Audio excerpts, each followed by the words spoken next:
Whoever loses this series, they're out of here. They are out of luck. Well, speaking of classes, let's have a little look and see what classes are going to be brought then by both of these players. Priest, Mage, Rogue being brought by Duncan, and Shaman, Paladin, and Warlock being brought by Stittler. So Rogue banned away from Stittler and Druid banned away from Duncan. So just from what you've said then about Duncan and what he's been bringing and a little bit of unsurprising decks, do you think that maybe this is a little bit more on meta, just looking at classes, or is that hard to tell? I would say so. I mean, actually, I would say it's kind of on meta for what we've seen over the past few weeks, not necessarily on meta for what we've seen today, because, you know, the strategy so far today has been to bring maybe Druid, Jade Druid, a bunch of aggressive decks, and ban Rogue. Duncan is banning the Rogue, but you know the fact that he's got that Mage in there and he is just going with the Druid, Priest, and the Rogue, no Zoo or Paladin. It's a little bit different to what we've seen today. But then Stittler, he seems to be going for what we've kind of seen more today, but he's not banning the Rogue. He's bringing the aggressive decks in Paladin and Warlock, assuming it's Murloc, Paladin, and Zoo. But not getting rid of the Rogue is definitely not the strategy I was expecting. Or maybe we might be seeing control decks coming out of Stittler. Very possibly. The time we saw Control Shaman, it was from Duncan. Yep. It sucked. It sucked really bad. It didn't work out well for him. We would expect more aggressive decks from Stittler. And there we see the man himself. It is Prince Keleseth. And that will be an easy keep in the mulligan. Just toss away 2 of those cards, I would have thought.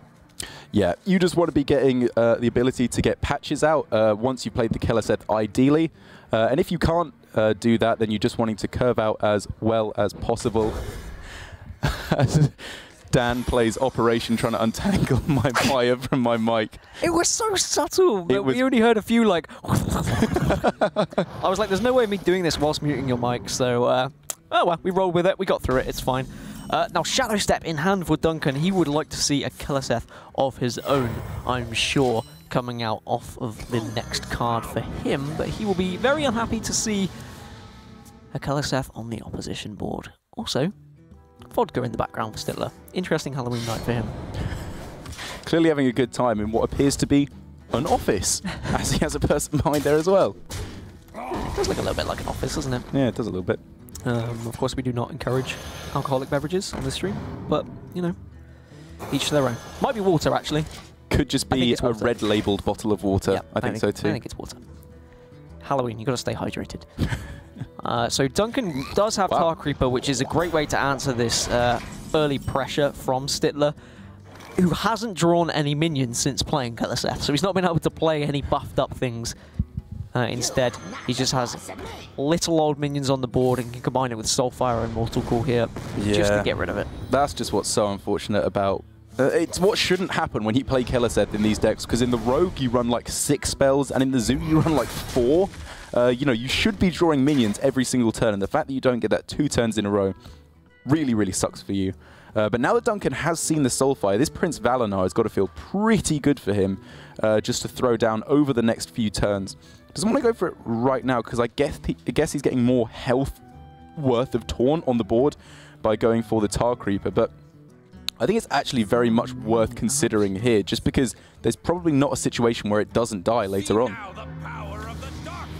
Yeah, Prince Valinar is something that, again, was overlooked for quite a while, and Stittler is having a little bit of a laugh, just as you are. French laugh didn't come out that time, Delrock. I'll admit I was disappointed. I was hoping for a little bit of a French giggle again, but well, you know maybe later. We'll see how the night turns out. Yeah, the night is young. It is. And so are we. Just about. I'll give you the benefit of the doubt. Thank you. Stittler in a commanding position here now, and Duncan needs to find some way to get back onto this board and deal with this fledgling. That's the main thing, and he's going to have to use the SI7 agent to do so.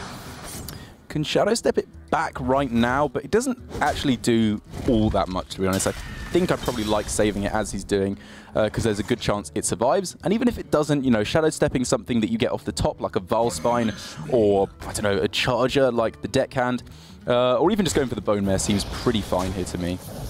And importantly for Stittler, he's able to clear this entire board, and if he can carry on doing so, he'll be in a good position for the rest of this game. There's that Valspine, and you were saying having something to combine with it, well, it would have been nice if you had actually Shadow Stepped the SI7 agent previously.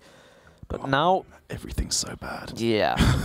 Now it's awkward. Now all you can do is either play just the naked Valspine or the Tar Creeper. The Tar Creeper's going to get eaten up quite comfortably, and then you've got nothing to put the Bone Mare on. You just got to pray that you get some way of activating the Valspine over the next turn or two, and that your opponent pretty much whiffs on all of their card draws. They haven't necessarily done that. This is a decent turn for turn 6, and because of the Keleseth buff, it works out, even if this was the full 6 mana and nothing was drawn, it would be pretty scary, actually. Was there any merit to bouncing back your Tar Creeper that turn, just so you had something to combine with the Valspine Slayer, potentially? I think that's too safe of a... Well, it's obviously not safe, but it's not taking enough of a risk. I think you have to just assume you're going to get some way of activating the Valspine on the next turn, maybe 2, if you're going to have any chance of winning this game. If you're just shadow stepping back Tar Creepers, it's such a weak play this turn. I just don't think there's any eventuality where you win. And Duncan in a really bad spot now. 12 damage available already for Stittler. Can make that 14 with both of the Void Walkers. So just a Soulfire off the top. He's already used both Soulfires. Never mind. Firefly. That can make up to, what, 16 damage by playing both? And then you could tap and maybe find another 1-mana minion. Would make it lethal, would it not?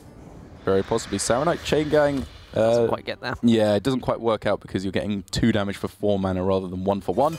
But it's, as you know, easily the biggest play that you can make onto the board, so get it down anyway. And what is there that the Rogue can possibly do? Swashbuckler into can't go Nether. Yeah, I think this is basically it.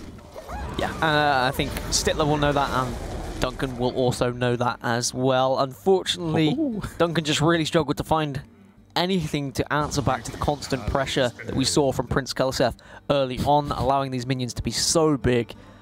Finally, there's something to combine with this Valspine Slayer, but it is just too little too late now for Duncan. As Stittler goes 1-0 up in this final series of the day, and what an important series it is. As I mentioned earlier, the loser of this series will be out of the tournament, so a lot on the line. And if you had asked me, Darok, before this season started, I think... Oh, that's not a question, is it? That's a statement. If you had said, do you think Duncan is going to be leaving the tournament after 3 games? That does sound like something I'd say. I would have said no. No, he wouldn't. I think I can agree. Although I don't think Duncan is necessarily the best player in this tournament, he's probably my favourite to watch just because he's always got cool new strategies. He's got kind of his signature deck this series in the Mage, which I assume is the Control Frostlich Jaina Mage once again. It's just always a real treat to see what strategies he's bringing, especially because, you know, he switches it up in the WESG qualifier, which he came second in. I believe very, very nearly qualified to the Europe finals in that tournament. He was just going completely standard, Druid, Priest, Rogue, with all the most popular deck lists of the time. But then he also goes for some kind of crazy control strategies we've seen in earlier weeks. You never know what to expect. Yeah, and out of all of the weeks, I would expect this was going to be the week that we would have seen the most normal version of Duncan. Certainly last season, he was bringing very on-meta things. He was able to qualify for the finals because of it. Whereas this season, we have seen maybe a few second guesses of himself and his deck choices. Excuse me, but now he's found Keleseth, and he has a Shadow Step there as well. That's exactly the start that you want as this Rogue. Yep, this is pretty much as good as it gets. Maybe an Edwin thrown in there would be the absolute icing on the cake, but you cannot complain about this at all. It's really just about how you play it, and I think he's probably going about it in the right way. You could have gone for coin, Keleseth, Shadow Step it back, play it again to get the highest stats on board on this turn, but that curve's pretty weakly. You don't really want to go double Firefly on the following turn, having already wasted the coin effectively. I think you'd much rather go Keleseth, Shadow Step it back, then maybe play it on the following turn with Captain as well for a disgustingly big Patches. Yeah, this Patches is going to be... in charge now. Well, definitely going to be in charge. It's not the biggest Patches I've ever seen. I've seen bigger. Don't want to brag? Yeah, don't want to brag too much, but it's going to be of adequate size, I'd say. A moderate Patches. Yeah, I think he's going to be a decent one on the board. And, I mean, this isn't GG. It's not game over yet. Yeah, it's true. There's the swing of True Silver into Dread Corsair on the same turn and pulling out Patches. So there's a lot that can be done for Stittler. So if Duncan picks up a couple of spells over the next few turns, maybe he can't get the effect out of Keleseth that he needs. But Prince Valinar as a 6/6 is definitely not a whiff. Definitely not, no. And Duncan's going to start going off now and really dominating this board. There's that 4-4 patches that we were talking about, but okay. How does Stittler get back into this game, realistically? So we've got True Silver into Dread Corsair, which is a good way to start, but then it's following that. Vilefin and Noble Sacrifice, you basically need to stall until that turn 7, but most importantly, you need to keep something alive on turn 6 so that you can actually put the Bone Mare down. So, you know, there are comebacks here for the Paladin. It could be something like Finger next turn into Spike Ridge on the following turn. Finger into Spike Ridge has just been, since those cards were in Standard, it has been the way that Murloc Paladin comes back, because they don't often play Consecration, at least definitely not anymore.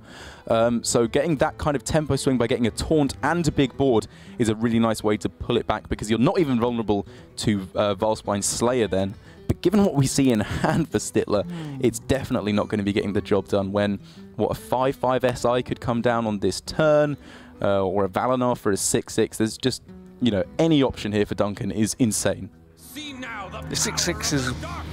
I was leaning towards the 6-6 as well. It does mean you have to use everything to clear off the board, but it is a 6-6 that is going to struggle to be answered by Stittler. Of course, the alternative was SI7 Agent just to clear things up. 5-5 wouldn't have been too bad. But now for Duncan, he's in the spot where Stittler's going to start putting little things on the board to try and make them stick. At least Duncan has the SI7 Agent to answer any said little thing. And then he's going to be in his position where turn 6, turn 7, he's going to be able to get something to stick so he can get his own Bone Mare onto the board. And then he should be in a comfortable spot. It's interesting because Stittler and Duncan both have comparable mid to late game turns, with double Bone Mare for Stittler, which is obviously fantastic, better than the single Bone Mare.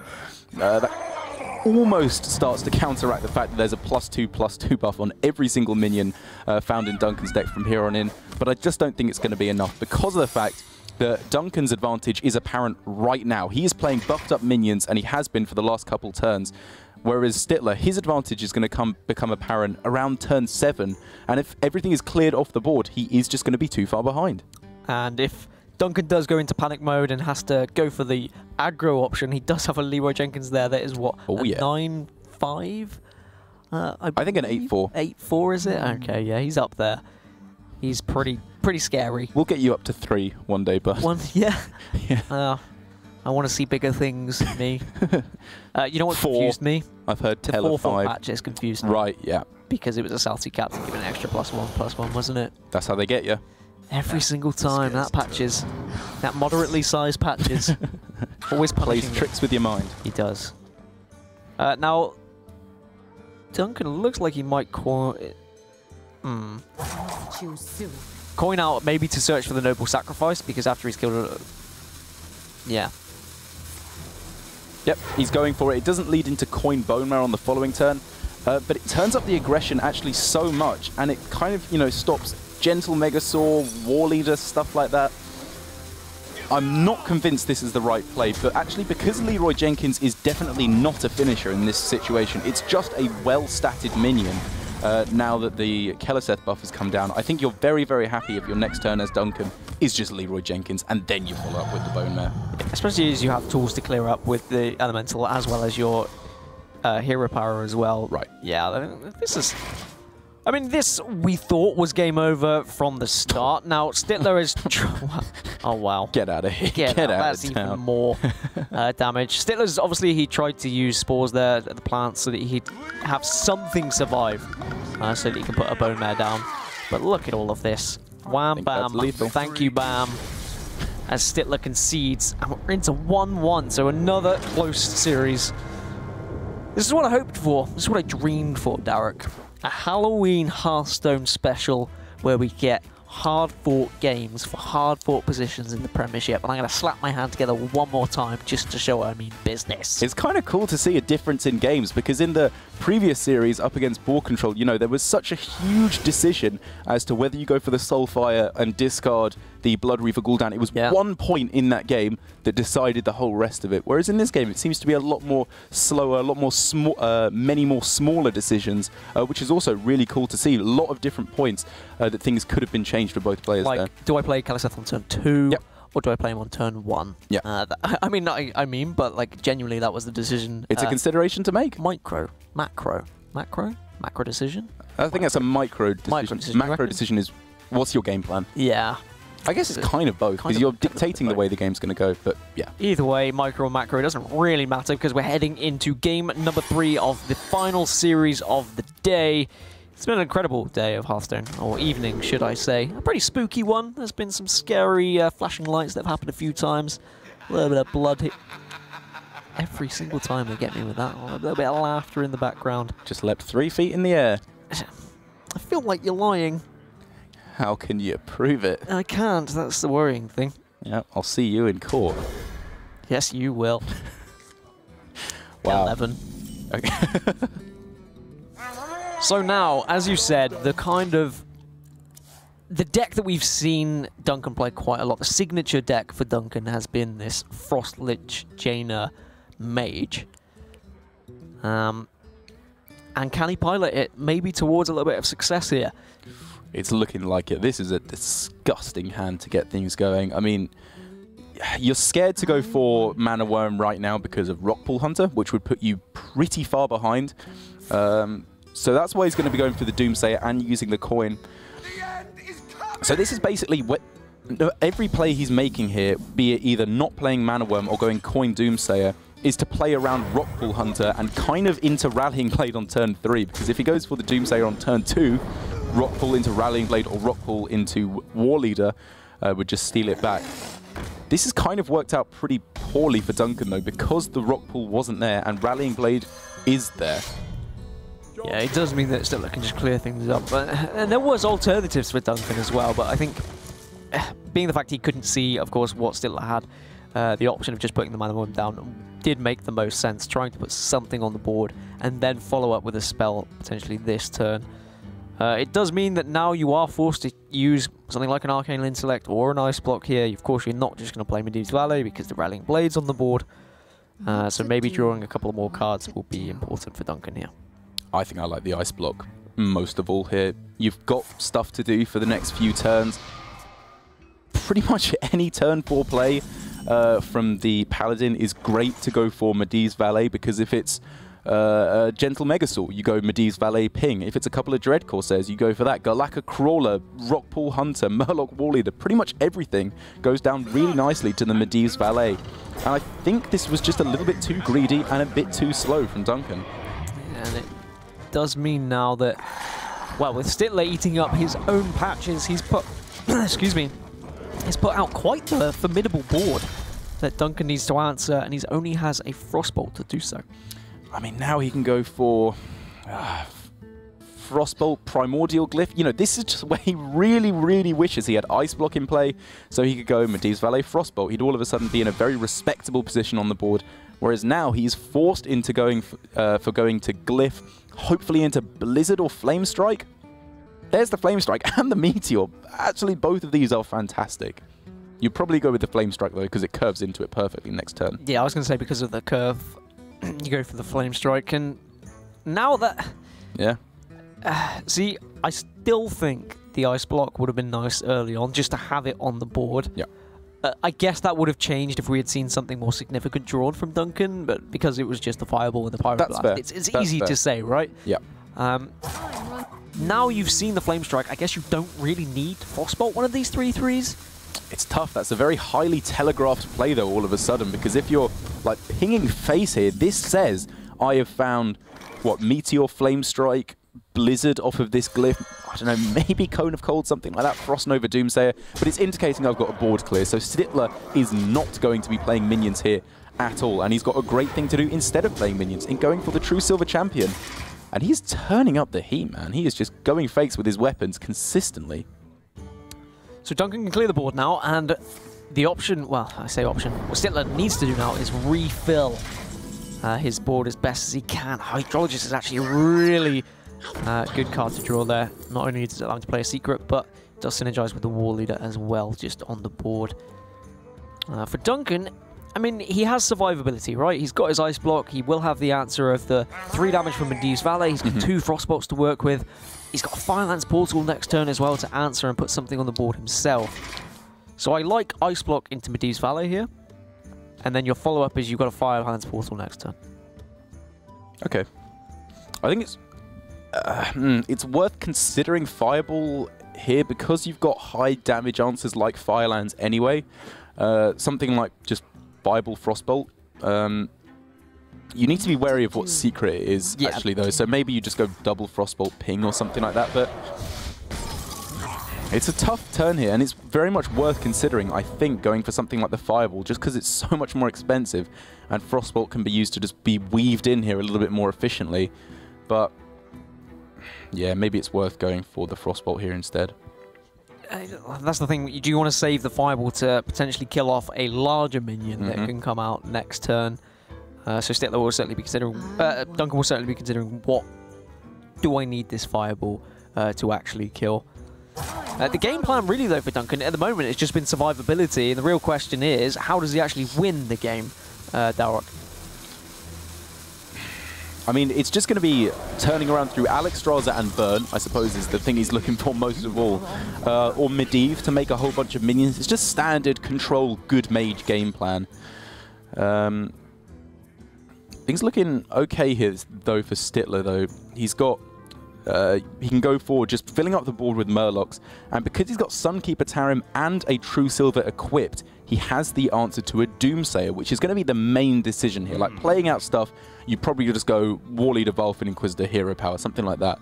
But whether or not you kill off this Medivh's Valet is the real question, because if you just get rid of it, you're really, really vulnerable to Doomsayer all of a sudden, which is probably one of the worst-case scenarios for you. And he has seen one Doomsayer. That's fair. So I guess the calculations will be made of how likely is it to see another Doomsayer, and it's a hard calculation to make because so many times when you don't want to see two of something in the top half of the deck, it quite often does appear. But looks like Stittler is just going to remove it off the board. And now he piles the pressure again. He's going to build up as much as he can, get a couple of these 1/1s on the board, use his War Leader, and then he has the follow-up of Tarim next turn. So if we see from Duncan, just a Firelands Portal here, it will be 6 damage attacking in on the following turn, which is definitely starting to get a little scary. Most of the burst damage has come down for Stittler already, though, as it is in the form of weapons, basically. And we've seen a Rallying Blade and a True Silver already, and obviously Patches has already been pulled from the deck. So I think Duncan can afford to be a little bit more liberal with his health total now by going for the Firelands Portal, especially because he's got Block and Blizzard in reserves afterwards. Not the best. Wow. Overdrop in the world with Captain Greenskin making an appearance. All in on the weapons. Yeah, definitely all in on the weapons. A slightly altered list from what I'm used to seeing. Yep. Just a modified UK Paladin. Yeah. What does that make it? A UK hipster Paladin? An Ireland Paladin. Ireland Paladin. I think Stittler's from the UK, from England, isn't he? Don't know. Looking at that office, I think he is. If I'm honest. Probably from pretty near here. Quite potentially. So there, Duncan now down to just 6, and the Blizzard... Okay, judging by the fact he's using the glyph, he can search for a few more answers, and then I think the Blizzard is going to come out after this. Wow. Another Pyroblast. There's so much damage there. A lot of damage. For Duncan. Blizzard stalls for a little bit, then you've got the follow-up of an Ice Block and Fireball. I mean, if you were to find another Ice Block and take this Pyroblast, is there potential of just pushing all this damage to face turn by turn? The problem is you can't go Ice Block, and cheap Pyroblast on the same turn. The fact that you're just 1 mana short of that means that I just don't think that's really a viable game plan, which is why he's going to be going with the Flame Geyser here instead. Because the thing is, if he's going to be getting enough burn to close out the game, it's going to have to be through Alexstrasza most likely, and then he's got Pyroblast and Fireball to close it out anyway, so he's basically just all in on finding Alexstrasza if he wants to win through burn. Now, what reason would there be not to use the Flame Geyser here? I guess he's saying I can use it next turn, it doesn't really matter. It's one of those situations where it doesn't matter if you use it now or later, but... This is a reason to use it now. This might be a reason. But 3 attack, Wind Fury, I mean, they are all things that can win the game if there is no clear available or no Ice Block, of course. Yeah. 3 attack basically just strictly better here because it buffs up the 1/1 more than the Wind Fury would, and it's the same on all the others, effectively. Man, on this turn, though, you can go for I mean, you basically have to play Ice Block just to survive, and then you're just all in on drawing as many cards as possible to find another Ice Block, more freezes. Maybe you can clear off the board if you get Blizzard Doomsayer or Frost Nova Doomsayer, something like that. But this hand on its own is just not going to be getting the job done for Duncan, so he has to draw more cards. And with that being the case, I mean, is there a thought process of even playing Acolyte of Pain, pinging it, and playing the Ice Block here, just so you can, wow. Yeah, you can look for more answers and hope, maybe find the actual Flame Strike in your deck? I mean, you know, if he got on that turn Frost Nova, he could have thrown that down in lieu of an Ice Block, because it would have frozen the entire board. There's basically nothing that could kill him out of hand at that point, and it would have given him a little bit of extra time to just, I don't know, find Alexstrasza, maybe give him a bit of extra time to throw down the Ice Block. Clock is certainly ticking for Duncan now, as Stittler can push enough damage to pop this block. He will give Duncan another card, another chance to find some form of answer. But even the answers that are possible to come out from Duncan still don't have me thinking that this is possible to win. I think the most important thing here is that for the moment, and very likely for the next couple of turns, any board freeze effect will act as an Ice Block. It will just completely freeze everything, and unless one of the other weapons is found in the Rallying Blade or True Silver, which there's only 2 left in the deck, I believe, altogether, Duncan can just carry on surviving, but he's going to have to take some risky plays if he wants to stand a chance here. Oh, Arcanologist can draw that second Ice Block for him. It's more time. Yeah. You can even draw with the Acolyte and Ping as well, which is, I think, what he's just got to keep on doing. And then there is the potential that you can draw the secrets, you can survive, you can eventually find that board clear, find all the answers, and then play Frostlynch Jaina, potentially. Okay. Gain a little bit of armor. Yep. Maybe, and that's the potential way of winning this game for Duncan, but I still think that's a stretch. So much burn here for Duncan. He's got enough orange cards. He needs the blue ones now. Of course, Alexstrasza does a similar thing as well to Frostlynch Jaina. Yeah, that's very fair. I mean, the thing is, Frostlynch Jaina, it's not one of those matchups where you will be running out of elementals to make. The Murloc Paladin has to play stuff in order to win, so you're going to be having a really good chance of making loads and loads of elementals until you just win the game. Going for the self-ping here, looking for Frost Nova exactly, I think. It doesn't play it anyway. Either he panicked and ran out of time there, or he said, I don't need to play it now. Just wondering why he wouldn't... Well, I guess an Ice Block guarantees you stay alive for another turn, right? Yeah. By keeping the Frost Nova, you have the potential of drawing your second Doomsayer to put it in conjunction with it, and then that will automatically clear the board and get you in a position where on the next turn you could draw Alexstrasza or you could draw Jaina. So I understand the reasoning. I can see the reasoning of playing Ice Block, but I don't see the reasoning of pinging your own Acolyte, therefore, because you're basically guaranteed of getting a draw with it on the following turn. And, you know, if they're running a Spellbreaker and they silence that, if you get a Doomsayer, then you're golden all of a sudden. All right, well, there's the Alex. Yeah, given that we've seen both glyphs, however, so we can't see Frost Nova or Ice Block on the same turn as Alexstrasza, it's probably just not going to be played for a while. The Ice Blocks are both gone from the deck now, I believe. So it's going to have to be Frost Nova on this turn. It's just what he does outside of that that will dictate this game. Probably Firelands Portal, I guess. I'm just trying to think of any way that he can come back in this game. Yeah, Frost Nova, Firelands Portal, take down one of the 5/4s maybe. Oh, I'm thinking of going face. Alright, okay, you're thinking of that game plan, are you? Yeah, I think that's the only way. If that's the game plan, then maybe you use a Fireball rather than a Firelands Portal. And yeah, it looks like that is the option now for Duncan. It's do or die. Yeah, I think this is definitely the way to be doing it. Going with the 1/2. Okay, yeah, this makes sense because it's going to be getting in the 1 damage next turn anyway, most likely. And this could ruin all plans if you can get Divine Shield here. I mean, even Death Rattle Summon 2/1/1 plants, I think, is good even enough. Taunt, just to deny a bit of extra damage coming into face. Duncan needs to see Frost Nova. Ice Barrier, don't think can do it.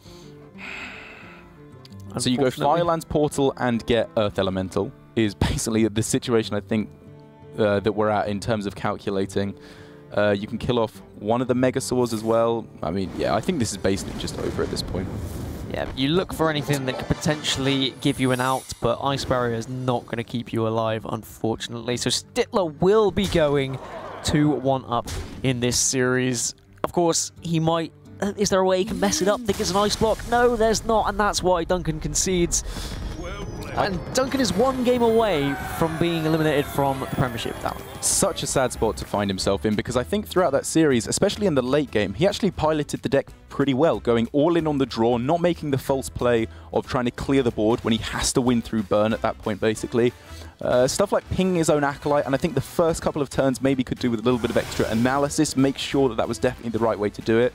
But I definitely have faith, given what I've seen from Duncan, that this mage has got what it takes to take a win, especially against Shaman, which has just been traditionally a fantastic matchup for control mages. It has, if that is the traditional Shaman. I mean, we'd expect to see Evolve Shaman. Evolve Shaman is pretty much the only Shaman that we really see nowadays. But apart from Duncan. Apart from Duncan's control Shaman, that yeah, we don't want to talk too much about it, because it was bad. It was not great to watch or cast. Not really. Yeah, don't like beating up on people. No. And if Duncan does get eliminated from the competition today, it might be those weeks that he looks back on and he regrets those kind of decisions. But he is still within a chance here against the Evolved Shaman of Stittler. He's very much in with the chance, and he's handed a pretty good hand to get things going. Obviously, you're tossing the Alexstrasza and Medivh, but Mana Worm, you could have considered keeping Arcane Intellect there, because with the coin and the Mana Worm, it's a bit more juicy. But I think I mostly like tossing it away for some of those cheaper spells, like exactly Glyph and Frostbolt. This is really nice start, again, for Duncan. And it's what he needed. If you need any sort of confidence builder when you're one game away from being eliminated from a competition, a decent mulligan is always something to keep you in a good mindset for the remainder of the game. But Stittler has answers of his own, Darok. This is so interesting, because Duncan surprisingly finds himself in basically the exact same spot this game as he did against the Murloc Paladin. We saw the Tide Caller on turn 1 from the Murloc Paladin, and then Duncan had the option to go Coin Doomsayer or Mana Worm, and he chose Coin Doomsayer. Whereas in this game, there were a similar amount of punishes, because instead of the Rockpool Hunter in the previous game, it's Jade Claws or Flame Tongue on this turn, and he decides not to go for the Doomsayer, and he gets punished for it this time, whereas he wouldn't have in the previous game. No answers to the Doomsayer, though, for Stittler. Unfortunately, Patches doesn't quite do the job. Tusker Fisherman is a very interesting inclusion. Oh, I see the problem. He's queued up his arena deck. Big dum-dum. I mean, is this... I mean, you've been casting the Premiership for the past 2 weeks whilst I've been away, Darok. Have we seen any Tusker Fisherman? Not a lick. No Fisherman at all. This is a surprise for you as well? This is a surprise for me. Great, because I was going to say how bloody weird it was, but I just wanted to make sure that I hadn't missed a trick whilst I've been away. I mean, Naga Corsair is weird in Shaman. Even Fledgling is kind of weird in Shaman. And he's going face with the Patches. He is going all in with the damage here against the Mage, which, given there's an Ice Barrier in hand, Alexstrasza and Frostlich Jaina in the deck, it is not looking like it's going to work out for him. Well, you can hope that your Fledgling can't be removed, and that might be a way you can win the game. We can see it can. Of course, there are several ways for a Mage to remove it anyway, albeit a possible turn 5 for them with the coin. So you have the option to coin out Medivh's Valet, you have Frostbolts, you have Glyphs that you can search for answers as well. So Stittler quite far behind now in this 4th game. Yeah, falling very far behind, and all of his options aren't actually that good. Man, What's this is a happening? weird Shaman deck. I don't know if I just missed something, and because people have been playing around with Evolved Shaman. We've seen, you know, Bone Mares throw in there, Scalebanes thrown in there, a whole bunch of different stuff you can do. Doppelgangster Evolve comes in and out. You have 1 Bloodlust, 2 Bloodlusts. But I've never seen this many weird cards thrown into a token Evolved Shaman. And this will be one of those situations, Darok, where probably has been played somewhere on some sort of stream that's very popular, been posted on some website, and everyone else knows about it, except you and I, and we'll get moaned at, Darok. But you know what? I think it's poo. Not even a bit bad. No. Poo. Poo. Right. It's Halloween, I can say the P word, alright? I like it. Okay, yeah, I'm with you. This is poo. This is just aggro Shaman, innit? Is this Are you from London, mate? No. No. Oh. I'm just going a bit south. This is interesting. I think... Alright, I don't want to go as far as calling it poo, okay? I've called it poo. I can't backtrack from that position. This might be the deck that Ike posted on Twitter. I think he posted an aggro Shaman list, but I think he was mostly I don't know if Stittler guessed that Ike's quite a sarcastic man a lot of the time. And if he says that he's broken the meta, doesn't necessarily mean it. Oh my goodness gracious. But I could be wrong. This could be his own homebrew of aggro shaman. It could be. And I'm not going to lie, I have tried myself to make aggro shaman great again because it was incredible. Yeah, it was insane. And I really did enjoy the arena brawl where it brought back all the wild cards, so I got to play wild shaman again. But anyway, I will stop reminiscing about when I actually won games on Hearthstone and instead focus on the fact that Stittler still needs to find a way to try and win this game with this aggressive variant of the shaman. And I guess his option is pump all this damage he has in his hand to the face of his opponent and hope there aren't ice blocks. Why don't we take the damage from here and put it over here? Put it over here. On my opponent's face. I have all this damage that I put in my deck. I even have a fisherman to try and give me extra damage. And the game plan is clear now for Stittler. He is just pushing it all to face. I mean, what, he can clear off the Acolyte, but he's been playing so aggressive, man. Going for the patches on the Flame Tongue just for 3 damage. I don't think you should be changing your game plan now. I think if you're going this all out on damage to face, I don't think that the Acolyte is going to be drawing more than 2 cards anyway. And if it is, it's clearing off your 1/1s, which you're fine with, and they're having to ping it themselves, which is really slow. And the thing is, right, if this is a homebrewed deck, and I love it when people bring homebrewed decks to Premiership or any Hearthstone tournament. We've seen it happen with various people. Jambray, for example, of course, likes to bring his homebrewed things. But if you're going to bring something that is a bit homebrewed, you've got to make sure you have played and tested it in various situations so you know exactly what your game plan is. Right down to the T. Now, we don't know that that is the situation for Stittler. For all we know, he could have seen this deck somewhere else. For all I know, this deck could exist somewhere that I have just completely been oblivious to. That could definitely happen as well. But the fact that you are also unsure makes me feel warm and fuzzy inside. I'm not going to lie, Darren. I would not take confidence in that, mate. Well, that's also a worry, yeah. Maybe I shouldn't take confidence in you. But I will, actually. As my co-caster, I will always have confidence in you. You know that? Thanks, buddy.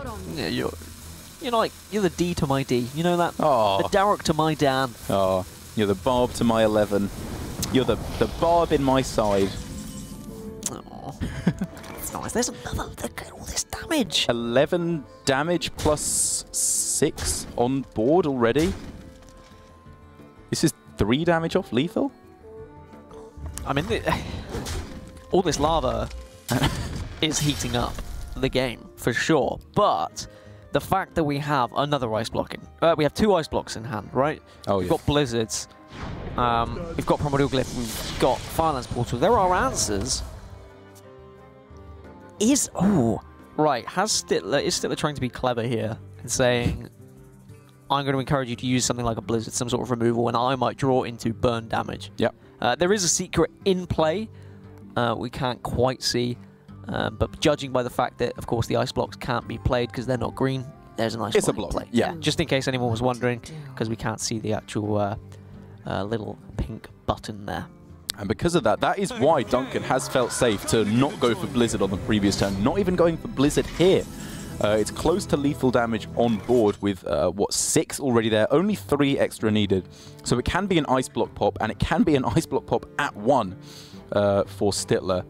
But for Duncan, he's kind of got the pushback against that. He can go for Blizzard into a second going into another ice block, get a couple of minions off of the Atiesh as well.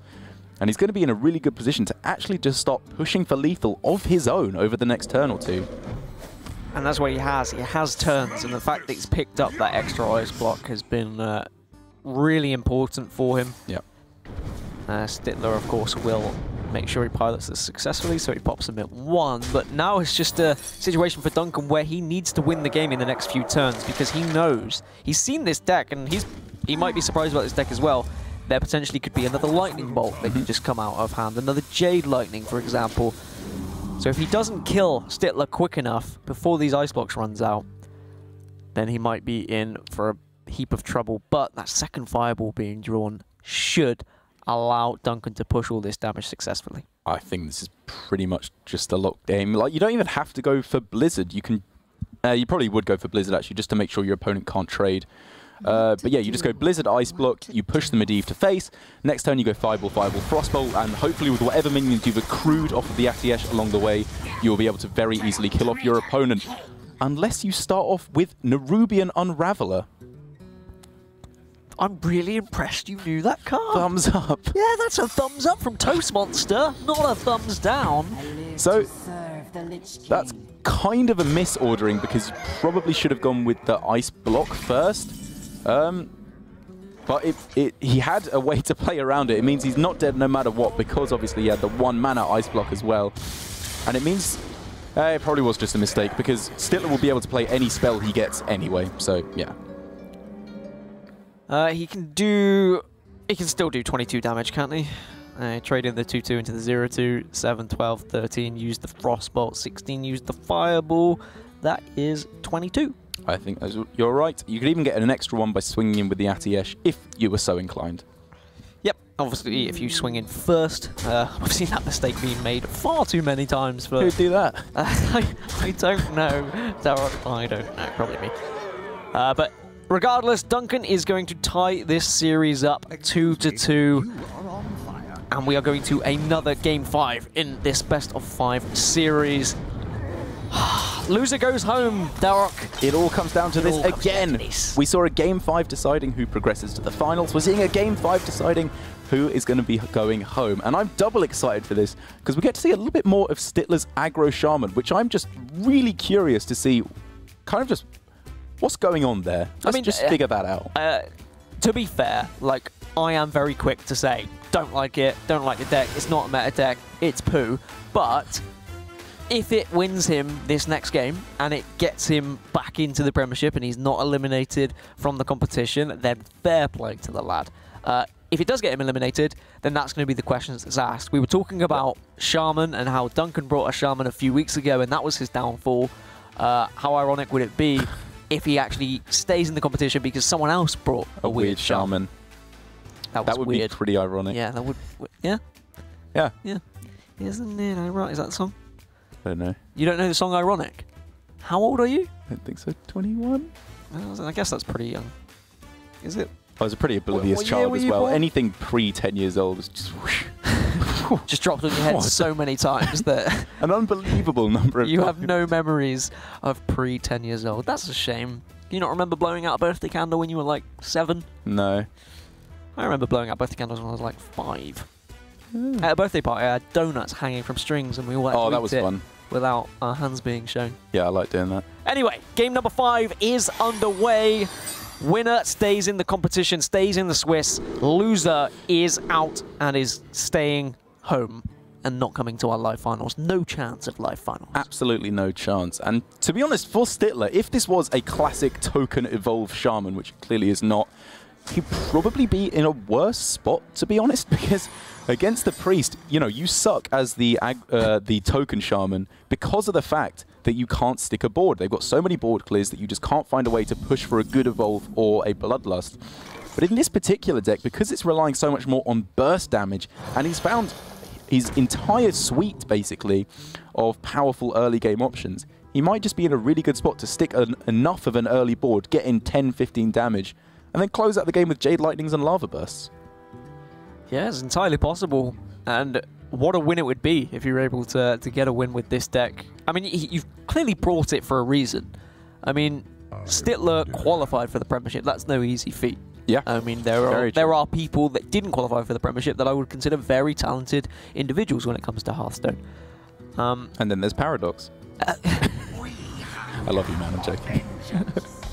It will be an interesting conversation that I think I would like to have with Stittler about the reasoning to bring a deck. It's stuff that I like to ask players that I don't get to enough, really. At a live finals, for example, it's very easy to walk up to a player and say, hey, why have you brought this? What's the reasoning for it?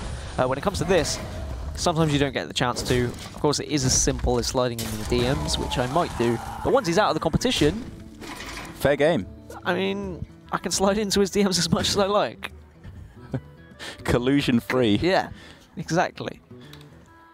So do you like, on this particular turn from Stittler, going for the Jade Claws? Using up the weapon on a 1-1 is, I think, questionable, whereas there was the potential to go coin into captain, get out of 2-2 patches, and kind of push more aggressively for the board in the early turns. I like coining out Southsea captain, if I'm honest. I always like just getting patches out of my deck as quickly as possible. Yep. But I think that's down to personal preference and always worrying that I'm going to draw patches. But Stittler is just putting as much damage on board as possible now, using the Flame Tongue Totem. Potentially he was worried about some sort of removal maybe from Duncan. That's why he went down that line of play. I mean, it's possibly as well because the Jade Claws probably isn't going to be hitting all too much in this matchup. So a 1-1 is, to be honest, about as good as you can expect. But wow. Turning up the pressure here. Trying to think if there was some way he could have got both the minions on the Flame Tongue, but I don't think so. No, I don't think there was a way. One minion would have always missed, regardless where you would have positioned it. Kazaka's probably the likely play for Duncan, but I mean, you're staring at 11 damage already, and you know full well that there is burst damage available in the deck as well. Yep. But what's the most you can face? It's a lava burst for 5, plus a lightning bolt, so that's 8.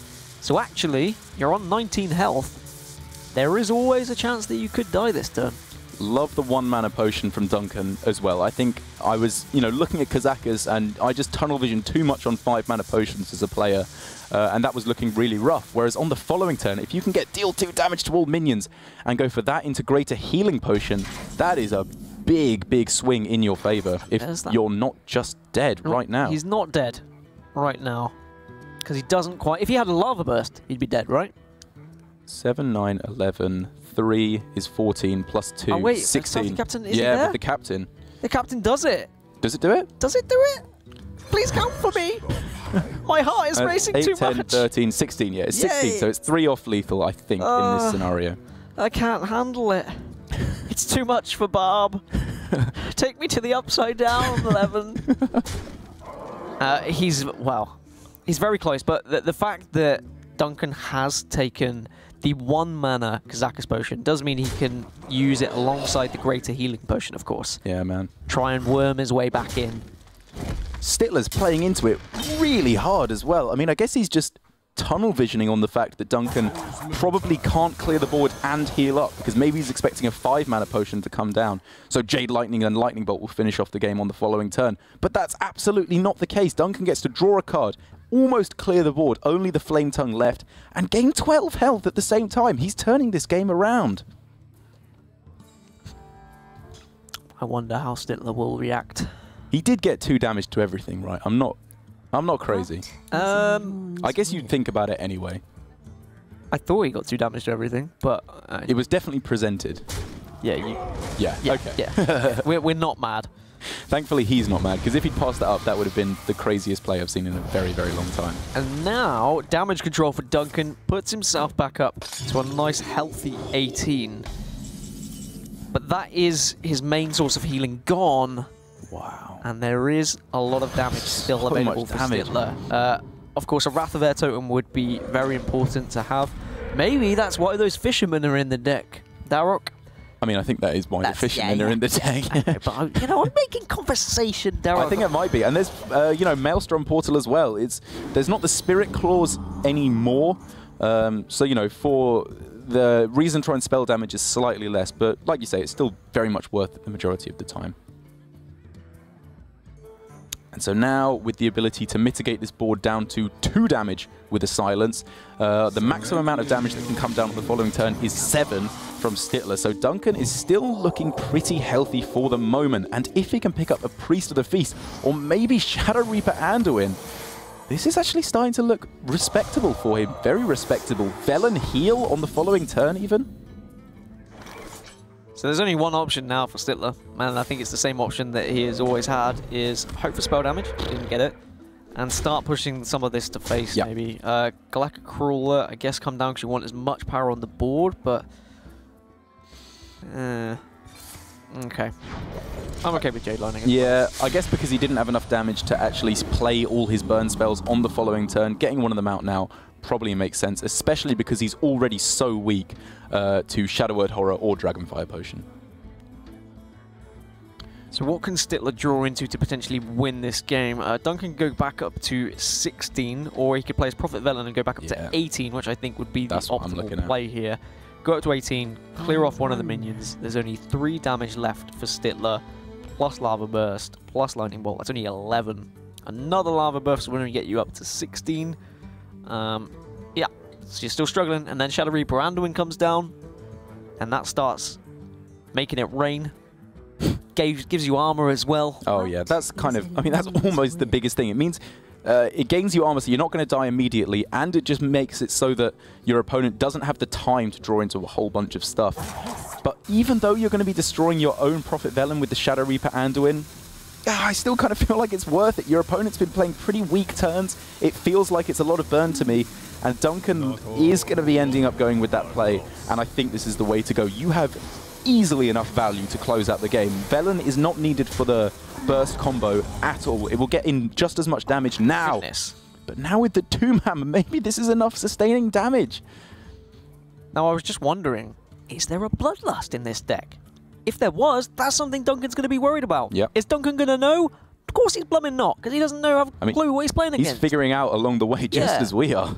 But you're completely right. Doomhammer here, maybe that can do it for Stittler. Maybe that can help just consistently push that damage. Is there going to be a Rock Biter in the deck?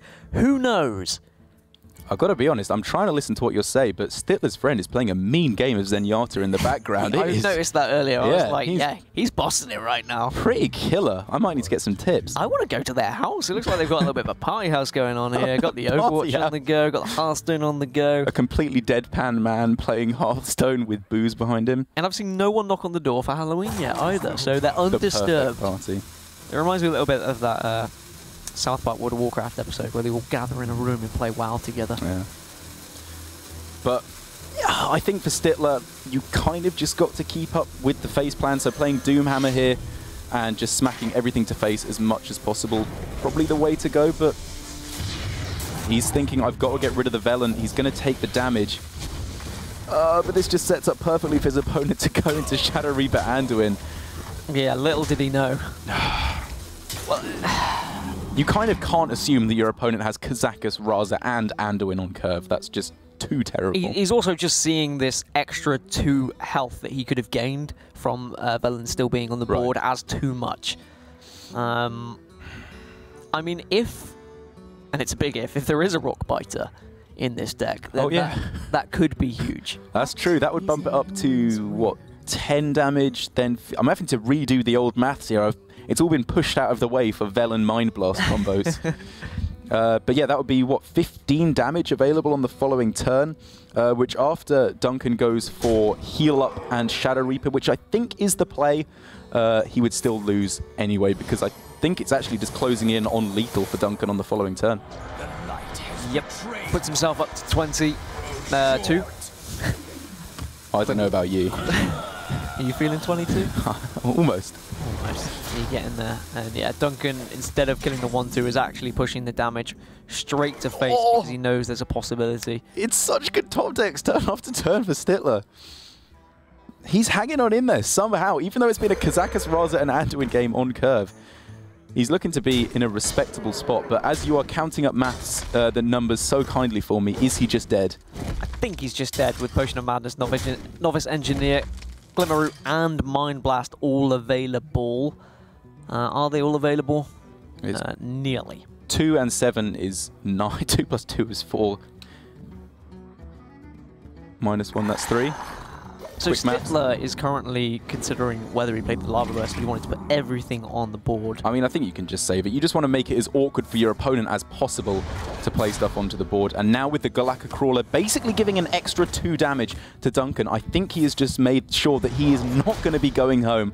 And the first timer to the ESL Premiership, Stittler, is unfortunately going to be going home after going 0-3 so far in the Premiership. His frankly insane aggro Shaman deck just does not get the job done against this fantastic game from Duncan. It was a very brave decision from Stittler to bring a somewhat different off-meta deck. And as we said earlier, Duncan will be counting his lucky stars that someone else made the mistake of bringing a weird Shaman that keeps him in the tournament. And Yeah, commiserations to Stittler, and it's a shame that Stittler is eliminated